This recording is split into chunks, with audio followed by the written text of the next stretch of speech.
بسم اللہ الرحمن الرحیم۔ انسان کو احساس ہو یا نہ ہو، لیکن وہ کشاں کشاں اس منزل کی طرف چاروں ناچار چلا جا رہا ہے جہاں اسے اپنے رب کے حضور پیش ہونا ہے۔ فہرست موضوعات تفہیم القرآن، جلد ششم، عنوان آخرت، صفحہ 286 تا 291، سورہ انشقاق۔ موضوع اور مضمون: اس کا موضوع قیامت اور آخرت ہے۔ پہلی 5 آیتوں میں نہ صرف قیامت کی کیفیت بیان کی گئی ہے بلکہ اس کے برحق ہونے کی دلیل بھی دے دی گئی ہے۔ اس کی کیفیت یہ بتائی گئی ہے کہ اس روز آسمان پھٹ جائے گا، زمین پھیلا کر ہموار میدان بنا دی جائے گی، جو کچھ زمین کے پیٹ میں ہے یعنی مردہ انسانوں کے اجزائے بدن اور ان کے اعمال کی شہادتیں سب کو نکال کر وہ باہر پھینک دے گی، حتیٰ کہ اس کے اندر کچھ باقی نہ رہے گا۔ اور اس کی دلیل یہ دی گئی ہے کہ آسمان و زمین کے لیے ان کے رب کا حکم یہی ہوگا، اور چونکہ دونوں اس کی مخلوق ہیں اس لیے وہ اس کے حکم سے سرتابی نہیں کر سکتے۔ ان کے لیے حق یہی ہے کہ وہ اپنے رب کے حکم کی تعمیل کریں۔ اس کے بعد آیت 6 سے 19 تک بتایا گیا ہے کہ انسان کو خواہ اس کا شعور ہو یا نہ ہو، بہرحال وہ اس منزل کی طرف چاروں ناچار چلا جا رہا ہے جہاں اسے اپنے رب کے آگے پیش ہونا ہے۔ پھر سب انسان 2 حصوں میں بٹ جائیں گے، ایک وہ جن کا نامہ اعمال سیدھے ہاتھ میں دیا جائے گا، وہ کسی سخت حساب فہمی کے بغیر معاف کر دیے جائیں گے۔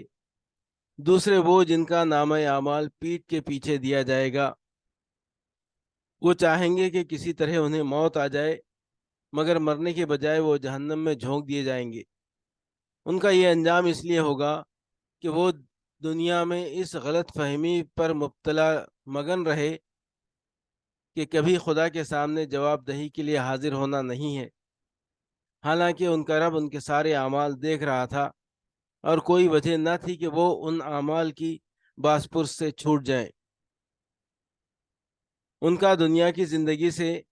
آخرت کی جزا و سزا تک درجہ بدرجہ پہنچنا اتنا ہی یقینی ہے جتنا سورج ڈوبنے کے بعد شفق کا نمودار ہونا، دن کے بعد رات کا آنا، اور اس میں انسان اور حیوانات کا اپنے اپنے بسیروں کی طرف پلٹنا، اور چاند کا ہلال سے بڑھ کر ماہ کامل بننا یقینی ہے۔ آخر میں ان کفار کو دردناک سزا کی خبر دے دی گئی ہے جو قرآن کو سن کر خدا کے آگے جھکنے کے بجائے الٹی تکذیب کرتے ہیں، اور ان لوگوں کو بے حساب اجر کا مژدہ سنا دیا گیا ہے جو ایمان لا کر نیک عمل کرتے ہیں۔ اذا السماء انشقت وازنت لربها وحقت واذا الارض مدت والقت ما فيها وتخلت وازنت لربها وحقت یا ایہا الانسان انک کادح الی ربک کدحا فملاقیہ فاما من اوتی کتابہ بیمینہ فسوف یحاسب حسابا یسیرا وینقلب الی اہلہ مسرورا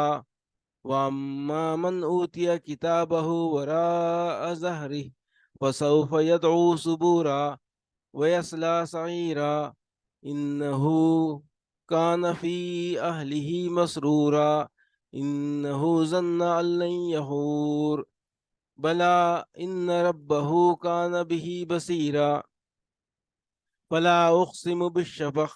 واللیل وما وسق والقمر اذا اتسق لترکبن طبقا عن طبق فما لهم لا يؤمنون وإذا قرئ عليهم القرآن لا يسجدون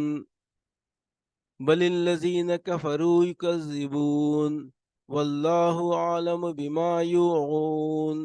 وبشرهم بعذاب أليم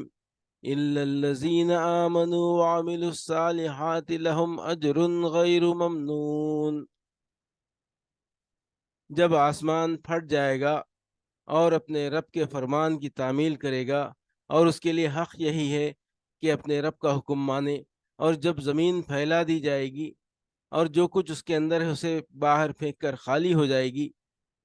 اور اپنے رب کے حکم کی تعمیل کرے گی، اور اس کے لیے حق یہی ہے کہ اس کی تعمیل کرے۔ اے انسان، تو کشاں کشاں اپنے رب کی طرف چلا جا رہا ہے اور اس سے ملنے والا ہے۔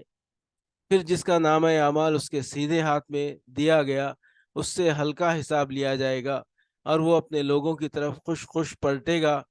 رہا وہ شخص جس کا نامہ اعمال اس کی پیٹھ کے پیچھے دیا جائے گا، تو وہ موت کو پکارے گا اور بھڑکتی ہوئی آگ میں جا پڑے گا۔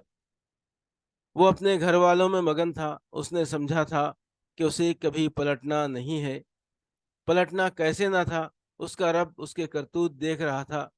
پس نہیں، میں قسم کھاتا ہوں شفق کی اور رات کی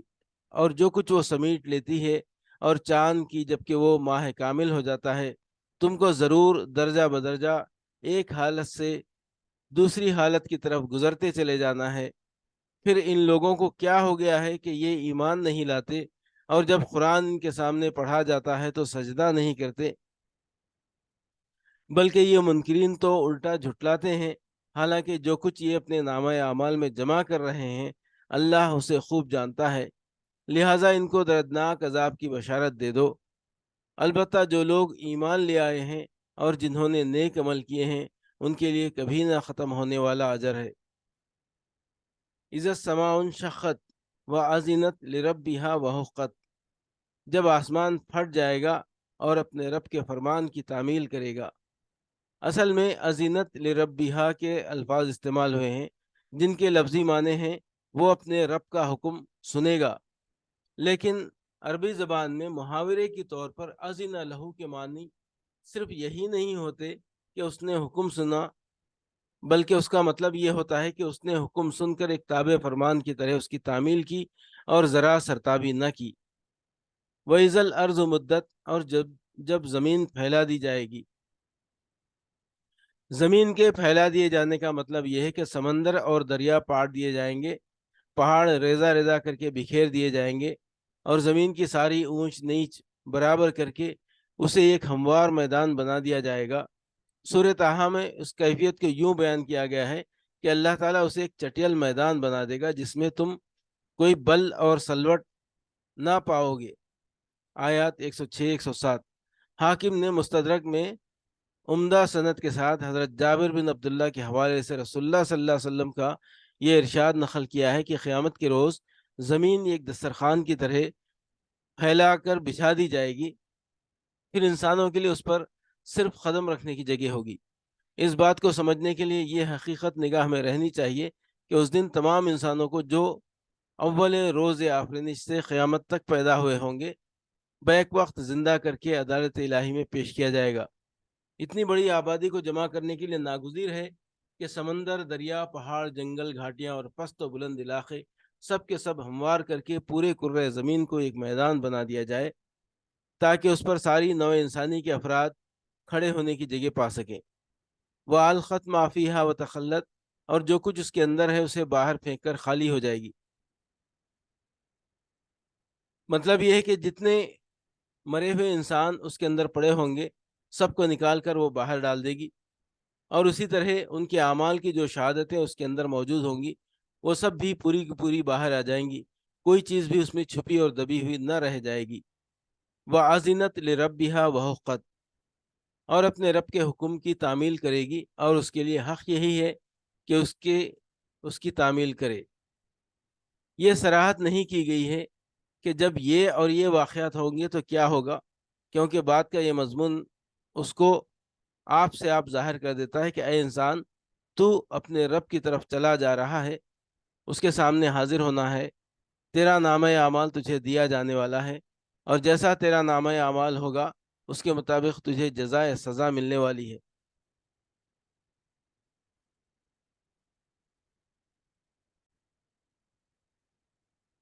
یا ایہا الانسان انک کادح الی ربک کدحا فملاقیہ، اے انسان، تو کشاں کشاں اپنے رب کی طرف چلا جا رہا ہے، یعنی وہ ساری تگ و دو اور دوڑ دھوپ جو تو دنیا میں کر رہا ہے اس کے متعلق چاہے تو یہی سمجھتا رہے کہ یہ صرف دنیا کی زندگی تک ہے، اور دنیاوی اغراض کے لیے ہے، لیکن در حقیقت تو شعوری یا غیر شعوری طور پر جا رہا ہے اپنے رب ہی کی طرف، اور آخر کار وہیں تجھے پہنچ کر رہنا ہے۔ فَأَمَّا مَنْ أُوتِيَ كِتَابَهُ بِيَمِينِهِ فَسَوْفَ يُحَاسَبُ حِسَابًا يَسِيرًا، اور اس سے ملنے والا ہے پھر جس کا نامہ اعمال اس کے سیدھے ہاتھ میں دیا گیا، اس سے ہلکا حساب لیا جائے گا، یعنی اس سے سخت حساب فہمی نہ کی جائے گی۔ اس سے یہ نہیں پوچھا جائے گا کہ فلاں فلاں کام تو نے کیوں کیے تھے اور تیرے پاس ان کاموں کے لیے کیا عذر ہے۔ اس کی بھلائیوں کے ساتھ اس کی برائیاں بھی اس کے نامہ اعمال میں موجود ضرور ہوں گی، مگر بس یہ دیکھ کر کے بھلائیوں کا پلڑا برائیوں سے بھاری ہے، اس کے قصوروں سے درگزر کیا جائے گا اور اسے معاف کر دیا جائے گا۔ قرآن مجید میں بدعمال لوگوں سے سخت حساب فہمی کے لیے سول حساب، بری طرح حساب لینے کے الفاظ استعمال کیے گئے ہیں۔ سورہ رعد آیت 18۔ اور نیک لوگوں کے بارے میں فرمایا گیا ہے کہ یہ وہ لوگ ہیں جن سے ہم ان کے بہتر اعمال قبول کر لیں گے اور ان کی برائیوں سے درگزر کریں گے۔ سورہ احقاف آیت 16۔ رسول اللہ صلی اللہ علیہ وسلم نے اس کی جو تشریح فرمائی ہے اسے امام احمد، بخاری، مسلم، ترمذی، نسائی، ابو داؤد، حاکم، ابن جریر، عبد بن حمید اور ابن مردویہ نے مختلف الفاظ میں حضرت عائشہ سے نقل کیا ہے۔ یہ ایک روایت میں ہے کہ حضور صلی اللہ علیہ وسلم نے فرمایا جس سے بھی حساب لیا گیا وہ مارا گیا۔ حضرت عائشہ رضی اللہ تعالی عنہ نے عرض کیا، یا رسول اللہ صلی اللہ علیہ وسلم، کیا اللہ تعالیٰ نے یہ نہیں فرمایا کہ جس کا نامہ اعمال اس کے سیدھے ہاتھ میں دیا گیا اس سے ہلکا حساب لیا جائے گا؟ حضور صلی اللہ علیہ وسلم نے جواب دیا، وہ تو صرف اعمال کی پیشی ہے، لیکن جس سے پوچھ گچھ کی گئی وہ مارا گیا۔ ایک اور روایت میں حضرت عائشہ رضی اللہ تعالیٰ عنہ فرماتی ہیں کہ میں نے ایک مرتبہ حضور صلی اللہ علیہ وسلم کو نماز میں یہ دعا مانگتے ہوئے سنا کہ خدایا مجھ سے ہلکا حساب لے۔ آپ نے جب سلام پھیرا تو میں نے اس کا مطلب پوچھا۔ آپ نے فرمایا ہلکے حساب سے مراد یہ ہے کہ بندے کے نامہ اعمال کو دیکھا جائے گا اور اس سے درگزر کیا جائے گا۔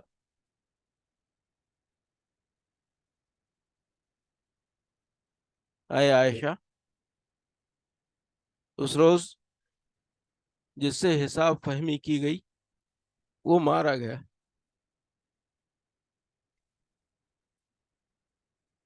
وَيَنْقَلِبُ إِلَىٰ أَهْلِهِ مَسْرُورًا، اور وہ اپنے لوگوں کی طرف خوش خوش پلٹے گا۔ اپنے لوگوں سے مراد آدمی کے وہ اہل و عیال، رشتہ دار اور ساتھی ہیں جو اسی کی طرح معاف کیے گئے ہوں گے۔ وَأَمَّا مَنْ أُوتِيَ كِتَابَهُ وَرَاءَ ظَهْرِهِ، رہا وہ شخص جس کا نامہ اعمال اس کی پیٹھ کے پیچھے دیا جائے گا۔ سورہ الحاقہ میں فرمایا گیا ہے کہ جس کا نامہ اعمال اس کے بائیں ہاتھ میں دیا جائے گا، اور یہاں ارشاد ہوا ہے اس کی پیٹھ کے پیچھے دیا جائے گا۔ غالباً اس کی صورت یہ ہوگی کہ وہ شخص اس بات سے تو پہلے ہی مایوس ہوگا کہ اسے دائیں ہاتھ میں نامہ اعمال ملے گا، کیونکہ اپنے کرتوتوں سے وہ خوب واقف ہوگا اور اسے یقین ہوگا کہ مجھے نامہ اعمال بائیں ہاتھ میں ملنے والا ہے۔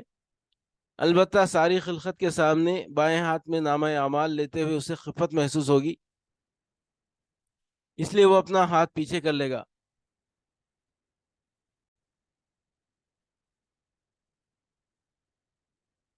مگر اس تدبیر سے یہ ممکن نہ ہوگا کہ وہ اپنا کچا چٹھا اپنے ہاتھ میں لینے سے بچ جائے، وہ تو بہرحال اسے پکڑایا ہی جائے گا، خواہ وہ ہاتھ آگے بڑھا کر لے یا پیٹھ کے پیچھے چھپا لے۔ انہو کان فی اہلہ مسرورا، وہ اپنے گھر والوں میں مگن تھا، یعنی اس کا حال خدا کے صالح بندوں سے مختلف تھا جن کے متعلق سورہ طور آیت 26 میں فرمایا گیا ہے کہ وہ اپنے گھر والوں میں خدا سے ڈرتے ہوئے زندگی بسر کرتے تھے، یعنی ہر وقت انہیں یہ خوف لاحق رہتا تھا کہ کہیں بال بچوں کی محبت میں گرفتار ہو کر ہم ان کی دنیا بنانے کے لیے اپنی عاقبت برباد نہ کر لیں۔ اس کے برعکس اس شخص کا حال یہ تھا کہ اپنے گھر میں وہ چین کی بانسری بجا رہا تھا اور خوب بال بچوں کو عیش کرا رہا تھا، خواہ وہ کتنی ہی حرام خوریاں کر کے اور کتنے ہی لوگوں کے حق مار کر یہ سامان عیش فراہم کرے، اور اس لطف و لذت کے لیے خدا کی باندھی ہوئی حدوں کو کتنا ہی پامال کرتا رہے۔ انہ ظن ان یحور بلا ان ربہ کان بہ بصیرا، اس نے سمجھا تھا کہ اسے کبھی پلٹنا نہیں ہے، پلٹنا کیسے نہ تھا، اس کا رب اس کے کرتوت دیکھ رہا تھا۔ یعنی یہ خدا کے انصاف اور اس کی حکمت کے خلاف تھا کہ جو کرتوت وہ کر رہا تھا ان کو وہ نظر انداز کر دیتا اور اسے اپنے سامنے بلا کر کوئی باس پرس اس سے نہ کرتا۔ لَتَرْكَبُنَّ طَبْقًا عَنْ طَبْقٍ، تم کو ضرور درجہ بدرجہ ایک حالت سے دوسری حالت کی طرف گزرتے چلے جانا ہے، یعنی تمہیں ایک حالت پر نہیں رہنا ہے، بلکہ جوانی سے بڑھاپے، بڑھاپے سے موت، موت سے برزخ، برزخ سے دوبارہ زندگی، دوبارہ زندگی سے میدان حشر، پھر حساب و کتاب، اور پھر جزا و سزا کی بے شمار منزلوں سے لازماً تم کو گزرنا ہوگا۔ اس بات پر تین چیزوں کی قسم کھائی گئی ہے: سورج ڈوبنے کے بعد شفق کی سرخی، دن کے بعد رات کی تاریکی، اور اس میں ان بہت سے انسانوں اور حیوانوں کا سمٹ آنا جو دن کے وقت زمین پر پھیلے رہتے ہیں، اور چاند کا ہلال سے درجہ بدرجہ بڑھ کر بدر کامل بننا۔ یہ گویا چند وہ چیزیں ہیں جو اس بات کی علانیہ شہادت دے رہی ہیں کہ جس کائنات میں انسان رہتا ہے اس کے اندر ٹھہراؤ نہیں ہے، ایک مسلسل تغیر اور درجہ بدرجہ تبدیلی ہر طرف پائی جاتی ہے۔ لہذا کفار کا یہ خیال صحیح نہیں ہے کہ موت کی آخری ہچکی کے ساتھ معاملہ ختم ہو جائے گا۔ وَإِذَا قُرِئَ عَلَيْهِمُ الْقُرْآنُ لَا يَسْجُدُونَ، اور جب قرآن ان کے سامنے پڑھا جاتا ہے تو سجدہ نہیں کرتے، یعنی ان کے دل میں خدا کا خوف پیدا نہیں ہوتا اور یہ اس کے آگے نہیں جھکتے۔ اس مقام پر سجدہ کرنا رسول اللہ صلی اللہ علیہ وسلم کے عمل سے ثابت ہے۔ امام مالک، مسلم اور نسائی نے حضرت ابو ہریرہ رضی اللہ عنہ کے بارے میں یہ روایت نقل کی ہے کہ انہوں نے نماز میں یہ سورہ پڑھ کر اس مقام پر سجدہ کیا اور کہا کہ رسول اللہ صلی اللہ علیہ وسلم نے یہاں سجدہ کیا ہے۔ بخاری، مسلم، ابو داود اور نسائی نے ابو رافع کا یہ بیان نقل کیا ہے کہ حضرت ابو ہریرہ رضی اللہ عنہ نے عشاء کی نماز میں یہ سورہ پڑھی اور سجدہ کیا۔ میں نے اس کی وجہ دریافت کی تو انہوں نے فرمایا کہ میں نے ابو القاسم صلی اللہ علیہ وسلم کے پیچھے نماز پڑھی ہے اور حضور صلی اللہ علیہ وسلم نے اس مقام پر سجدہ کیا ہے، اس لیے میں مرتے دم تک یہ سجدہ کرتا رہوں گا۔ مسلم، ابو داود، ترمذی، نسائی اور ابن ماجہ وغیرہ ہم نے یہ ایک اور روایت نقل کی ہے جس میں حضرت ابو ہریرہ رضی اللہ عنہ فرماتے ہیں کہ میں نے رسول اللہ صلی اللہ علیہ وسلم کے پیچھے اس سورے میں اور اقرا بسم ربک الذی خلق میں سجدہ کیا ہے۔ بل الذین کفروا یکذبون واللہ اعلم بما یوعون، بلکہ یہ منکرین تو الٹا جھٹلاتے ہیں، حالانکہ جو کچھ یہ اپنے نامہ اعمال میں جمع کر رہے ہیں اللہ اسے خوب جانتا ہے۔ دوسرا مطلب یہ بھی ہو سکتا ہے کہ اپنے سینوں میں کفر اور عناد اور عداوت حق اور برے ارادوں اور فاسد نیتوں کی جو گندگی انہوں نے بھر رکھی ہے اللہ اسے خوب جانتا ہے۔ انسان کو احساس ہو یا نہ ہو لیکن وہ کشاں کشاں اس منزل کی جانب چاروں ناچار چلا جا رہا ہے جہاں اسے اپنے رب کے حضور پیش ہونا ہے۔ فہرست موضوعات تفہیم القرآن جلد ششم، عنوان آخرت، صفحہ 302 305۔